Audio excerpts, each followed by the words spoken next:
ഗസയ്ക്ക് Arab രാജ്യങ്ങളുടെ വലിയ പിന്തുണ വന്നുകൊണ്ടിരിക്കുകയാണ്.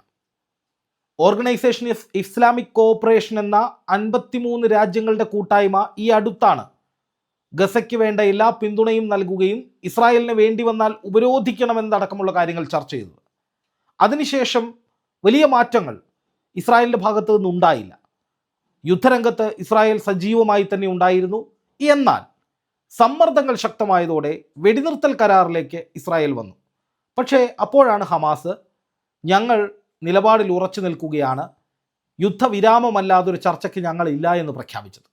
ഇതോടുകൂടി ഇസ്രായേലിൻ്റെ കണക്കുകൂട്ടലുകളൊക്കെ തെറ്റി ഇസ്രായേൽ ആക്രമണങ്ങൾ ശക്തമാക്കി. ഹമാസും പലസ്തീനികളും തിരിച്ചടിച്ചതോടെ ഇപ്പോൾ സൈന്യത്തെ പിൻവലിക്കുന്ന നിലയിലേക്ക് ഇസ്രായേൽ പലയിടത്തും മാറി, ജനീൻ ഉൾപ്പെടെയുള്ള പ്രദേശങ്ങളിൽ മാറി എന്നാണ് ഏറ്റവും ഒടുവിൽ പുറത്തു വരുന്ന റിപ്പോർട്ടുകൾ.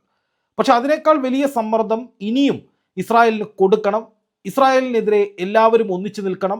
ഗസയ്ക്ക് വേണ്ടി ശക്തമായി എന്തെങ്കിലും ചെയ്യണം എന്ന് ഈ ഘട്ടത്തിൽ പറയുന്നത് സൗദി രാജകുമാരനായ മുഹമ്മദ് ബിൻ സൽമാനാണ്. മുഹമ്മദ് ബിൻ സൽമാൻ രാജകുമാരൻ തുർക്കി പ്രസിഡന്റ് റജബ് ത്വയ്യിബ് ഉർദുഖാനെ സന്ദർശിച്ച് ഇസ്രായേൽ ഹമാസ് വിഷയം ഗൗരവതരമായി ചർച്ച ചെയ്തു എന്നാണ് ഇപ്പോൾ പുറത്തു വരുന്ന റിപ്പോർട്ട്. ഇസ്രായേൽ ഹമാസ് യുദ്ധത്തിനിടെ ഗസയിലും വെസ്റ്റ് ബാങ്കിലും സംഘർഷങ്ങൾ രൂക്ഷമാകുന്ന സാഹചര്യത്തിൽ ഇക്കാര്യങ്ങൾ ചർച്ച ചെയ്യുകയായിരുന്നു ഇരുവരും. അതിൽ മുഹമ്മദ് ബിൻ സൽമാൻ വളരെ നിർണായകമായ ചില നിലപാടുകൾ അവരുടെ സംഭാഷണത്തിൽ പറഞ്ഞുവെന്നും അത് പലസ്തീനികളെ പിന്തുണച്ച് അറബ് രാജ്യങ്ങളെ ഏകീകരിച്ചുകൊണ്ട് ഇസ്രായേലിന് ചുട്ട മറുപടി കൊടുക്കുക എന്നത് തന്നെയായിരിക്കണം എന്നുമാണ് അന്താരാഷ്ട്ര മാധ്യമങ്ങൾ റിപ്പോർട്ട് ചെയ്യുന്നത്. സൗദി അറേബ്യയുടെ പ്രതിബദ്ധത ഈ വിഷയത്തിൽ MBS ഊന്നിപ്പറയുകയും ഇസ്രായേലി ആക്രമണങ്ങളെ അപലപിക്കുകയും ചെയ്തു എന്ന് റിപ്പോർട്ടിൽ പറയുന്നു. അതായത് സൗദി അറേബ്യ തുർക്കിയുമായി ചേർന്ന് ഇസ്രായേലിനെതിരെ അറബ് രാജ്യങ്ങളെ ഏകീകരിച്ചുകൊണ്ട് ചില നീക്കങ്ങൾക്ക് പദ്ധതിയിടുകയാണ്. അതൊരിക്കലും ഒരു യുദ്ധമല്ല, ഒരു തുറന്ന യുദ്ധമോ അല്ലെങ്കിൽ ഏതെങ്കിലും തരത്തിലുള്ള വെല്ലുവിളികളോ ഒന്നുമല്ല. മറിച്ച് ഈ യുദ്ധം അവസാനിപ്പിക്കാനായി ഇസ്രായേലിൽ സമ്മർദ്ദം ചെലുത്തുക, അറബ് രാജ്യങ്ങൾ ഒന്നിച്ചു നിൽക്കുകയാണ്. ഇക്കാര്യത്തിൽ ഒരിക്കലും ഇസ്രായേലിന് ആ ഒരു ഒറ്റക്കെട്ടായി നിൽക്കുന്ന ഐക്യത്തെ അവഗണിച്ചുകൊണ്ട് മുന്നോട്ട് പോകാൻ കഴിയില്ല എന്ന തരത്തിലൊരു താക്കീത് ഇസ്രായേലിന് കൊടുക്കാനാണ് അറബ് രാജ്യങ്ങളെ ഏകീകരിച്ചുകൊണ്ട് ഒരു മുന്നോട്ട് പോക്കിലൂടെ സൗദി അറേബ്യ ശ്രമിക്കുന്നത്. നമുക്കറിയാം, ഈ യുദ്ധം തുടങ്ങുന്നതിന് മുമ്പ് ഇസ്രായേൽ അറബ് രാജ്യങ്ങളുമായി പ്രത്യേകിച്ച് സൗദി അറേബ്യയുമായിട്ടുള്ള ഒരു ചങ്ങാത്തത്തിന് ശ്രമിച്ചിരുന്നു. ഐക്യരാഷ്ട്ര സംഘടനയിൽ സൗദി അറേബ്യയുമായി ഞങ്ങൾ നല്ല ബന്ധത്തിലാണ് എന്നൊരു ഘട്ടത്തിൽ ഇസ്രായേലിൻ്റെ പ്രതിനിധി പറഞ്ഞത് ലോകമാധ്യമങ്ങൾ വലിയ വാർത്തയാക്കിയിരുന്നു. കാരണം ഇസ്രായേൽ അറബ് രാജ്യങ്ങളുമായി കൂടുതൽ അടുക്കുകയാണ് എന്നത് പശ്ചിമേഷ്യയെ സംബന്ധിച്ചൊരു വലിയ കാര്യമാണ്.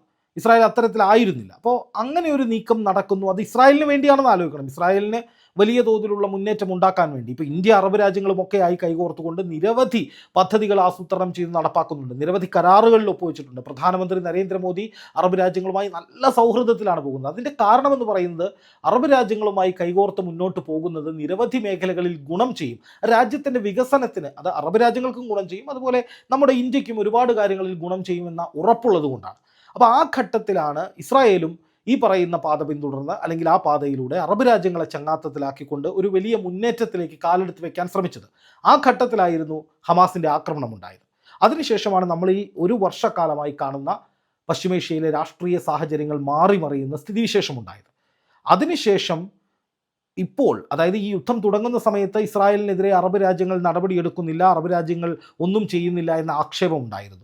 ഇറാൻ പ്രത്യേകിച്ചും OICയുടെ യോഗത്തിലൊക്കെ ഇസ്രായേലിനെ ഉപരോധിക്കണം, ഇസ്രായേലിന് എണ്ണ കൊടുക്കരുത്, ഇസ്രായേലിന് പാഠം പഠിപ്പിക്കണം, ഇസ്രായേലിനെതിരെ നിൽക്കണം എന്നൊക്കെ നിരന്തരമായി പറഞ്ഞിരുന്നു. പക്ഷേ അന്നൊന്നും ഈ അറബ് രാജ്യങ്ങൾ അതിനോട് ചെവിക്കൊണ്ടിരുന്നില്ല. പിന്നെ ഇപ്പോഴാണ് ഈ സ്ഥിതിഗതികൾ ഇത്രയും രൂക്ഷമായപ്പോഴാണ് പശ്ചിമേഷ്യയിലെ സ്ഥിതിഗതികൾ ഒന്നാകെ തകിടം മറിയുന്ന സാഹചര്യം വന്നു. അത് പശ്ചിമേഷ്യയെ മുഴുവൻ ബാധിക്കും, അത് ലോകത്തെ മുഴുവൻ ബാധിക്കുന്ന ഒരു വിഷയത്തിലേക്ക് പോകുന്നു എന്ന ഘട്ടം വന്നപ്പോഴാണ് ഈ പറയുന്ന അറബ് രാജ്യങ്ങൾ ഏറ്റവും ഒടുവിൽ OICയുടെ യോഗം ചേർന്ന് ഈ വിഷയത്തിൽ നിർണായകമായ ചില പ്രഖ്യാപനങ്ങൾ നടത്തിയത്. ആ പ്രഖ്യാപനങ്ങൾ എന്തായാലും ഇസ്രായേലിന് വലിയ സമ്മർദ്ദമായിരുന്നു. അതിനുശേഷമാണ് വെടിനിർത്തലിലേക്കൊക്കെ ഇസ്രായേൽ വരുന്നത്. അമേരിക്കയ്ക്കും അത് വലിയ സമ്മർദ്ദമായി. അതുകൊണ്ടാണ് അമേരിക്ക ആ യുദ്ധത്തിന് വേണ്ടി പ്രകോപിപ്പിക്കാതെ അല്ലെങ്കിൽ യുദ്ധം ഉടൻ നടത്തണം എന്ന രീതിയിലേക്ക് പോകാതെ അതിൽ നിന്ന് മാറി സമാധാന ദൂതൻ്റെ റോളിലേക്കൊക്കെ വരുന്നത്. എന്തായാലും അറബ് രാജ്യങ്ങളുടെ ഇടപെടൽ ഒരു കാര്യത്തിൽ, അതായത് ഇസ്രായേലിനും അമേരിക്കയ്ക്കും സമ്മർദ്ദം ചെലുത്തുന്ന കാര്യത്തിൽ ഉപകരിച്ചിട്ടുണ്ട്. അതിനുശേഷമാണ് ഇപ്പോൾ MBSന്റെ ഇത്തരമൊരു ഇടപെടൽ നടക്കുന്നത്.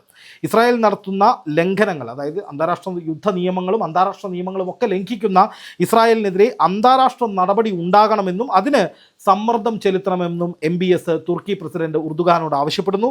അതിനുശേഷം ഈജിപ്റ്റ് പ്രസിഡന്റ് അബ്ദൽ ഫത്താഹ് LCCയുമായും MBS ഫോണിൽ ചർച്ച നടത്തുന്നു.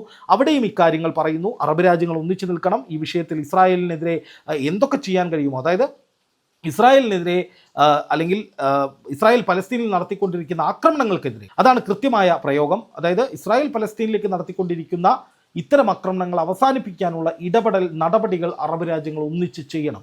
അതെന്തൊക്കെയായിരിക്കും എന്നുള്ളതാണ് ഇനി വരാൻ പോകുന്ന കാര്യം. തീർച്ചയായും MBS ഇത്തരമൊരു നിർണായകമായ ഇടപെടൽ നടത്തിയ സ്ഥിതിക്ക് എങ്ങും എത്താതെ പോകില്ല. കൃത്യമായി ഇസ്രായേലിനെ പിന്തിരിപ്പിക്കുന്ന വിധത്തിലുള്ള നീക്കങ്ങൾ അറബ് രാജ്യങ്ങളുടെ ഭാഗത്തു നിന്നുണ്ടാകുമെന്നാണ് അന്താരാഷ്ട്ര മാധ്യമങ്ങളും വിലയിരുത്തുന്നത്.